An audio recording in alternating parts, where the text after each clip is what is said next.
the kind of reach and that mesmeric spell that the media casts in, developed countries, the media can't in India. In fact, I was actually, when I was in this place, Chhattisgarh, Dantewada, where the war is unfolding, a senior policeman told me, Arundhati, as a policeman, I can tell you that the police are not going to be able to solve the problem of these indigenous, these Adivasi people. Adivasi is the word for tribal people. And I have told the government that the problem with these people is that they don't have any greed. So the way to solve the problem is to put a TV in every house. Then we'll be able to win this war. So, you have a situation where more and more people are just outside the barcode. They are what you would call illegible. And we have a very, very serious situation here where now they are planning, once again, to make a, electronic ID card. Of course, once again, to people who don't have water, who don't have electricity, who don't have schools, but they're going to have ID cards. And people who don't have ID cards are not going to exist. But sorry, I moved away from your question, which was the question about the media. I fear the media greatly here. Sometimes, like you see after the attacks in Mumbai, the government was more mature than the media. The media was spoiling for war. It was really, the media and the elite and the urban middle class was spoiling for war. They were just pushing for a war with Pakistan. And so I'd say highly irresponsible, with very little basis in fact.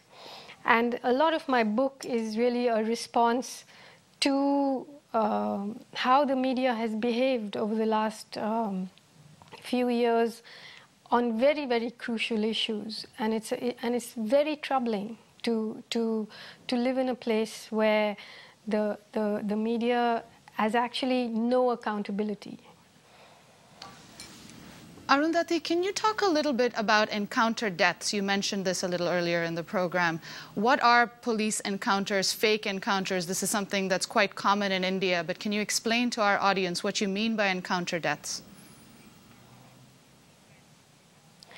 Well, what happens now is that,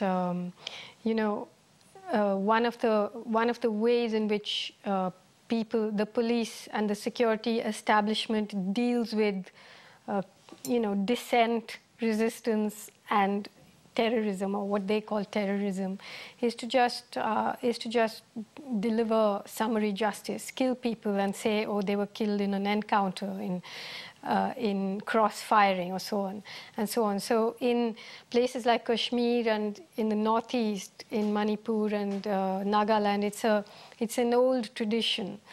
In places like Andhra Pradesh, they had many hundreds of encounter deaths. And in fact, recently there was a photo essay of an encounter death in Manipur, where the security forces just surrounded this young boy. And it was a photo essay. He was unarmed. He was a former militant, I think, who had laid down his arms, and he was in the market. And you just saw a policeman pulling out his gun, shooting him. And then they said, oh, he was killed in crossfire. So it's a very, you have people, we have cops here who are given medals for being encounter specialists. So the more people they've killed, the more medals they'll get. And in places like Kashmir, they actually get promotions. So in fact, it's something to be proud of, an encounter killing for, both the army as well as the police and the counterinsurgency forces. We're talking to Arundhati Roy. She's speaking to us from New Delhi, India. She has just published a new book called Field Notes on Democracy, Listening to Grasshoppers. Arundhati, why listening to grasshoppers? Oh, it was the name of a lecture that I did in Turkey last year on the anniversary of the death of Hrant Dink, the Armenian journalist who was shot outside his office for daring to talk about the Armenian genocide of 1915, which we're not supposed to talk about in Turkey. And my lecture was really about the historical links between progress and genocide. And listening to Grasshoppers was referred to the testimony of an old lady called Araksi Barsamian, who's the mother of my friend David Barsamian, who's Armenian, and who talked about how the wheat had ripened in her village in 1915, and suddenly there was this huge swarm of grasshoppers that arrived, and the village elders were very worried about this and said it was a bad omen. And they were right, because a few months later, when the wheat had ripened, the Turks came, and that was the beginning of the Armenian genocide for her. And so I talk about, the whole lecture was really about how societies are prepared for genocide, and how genocide is, it's like part of free trade, and how, the genocides that are acknowledged and denied and prosecuted all have to all depend on world trade, and always have done. And about how I worry that a country like India, that is poised on the threshold of progress, could also be poised on the threshold of genocide. And that essay was written in January of last year. And now, as you see, the troops are closing in on the forest areas where the poorest people live, and they will be sacrificed at the altar of progress unless we manage to show the world that we have to find a different way of seeing and a different way of going about things. But here in India, there's the smell of fascism in the air. Earlier, it was a kind of anti-Muslim religious fascism. Now we have a secular government, and it's a kind of right-wing ruthlessness, where people openly say, every country that has progressed and is developed, whether you look at Europe or America or China or Russia, they have a quote-unquote past, They have a cruel past.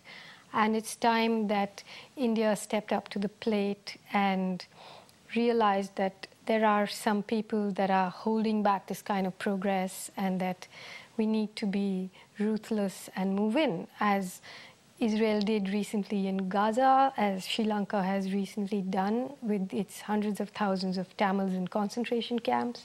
So why not India? Why not just do away with the poor, so that we can be a proper superpower instead of a super poor superpower?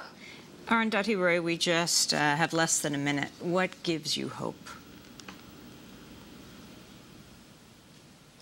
What gives me hope is the fact that this way of thinking is being resisted in a myriad ways in India, from the poorest person in a loincloth in the forest saying we're going to fight, right up to me, who's at the other end, and all of us are joined together by the determination that even if we lose, we're going to fight, and we're not going to just let this happen without doing everything we can to stop it. And that gives me a tremendous amount of hope. Arundhati Roy, we thank you very much for being with us from, well, not far from your home in New Delhi, India, in this international global exclusive broadcast on the publication of your book, Field Notes on Democracy, Listening to Grasshoppers, published by Haymarket Books. If you'd like a copy of today's broadcast, go to our website at democracynow.org. You can get a DVD. Democracy Now! Is produced by Mike Burke, Shufa Dukadus, Aaron Mate, Angelique Hammett, Steve Martinez, Nicole Salazar, Hani Masood, Rabbi Karen, Mike DeFilippo, Miguel Noguera, Peter Curries, our engineers. Thanks also to Becca Staley, Nick Gilla, Angie Kiefer, Samantha Chambly. I'm Amy Goodman with Angelique Hammett. Thanks for joining us.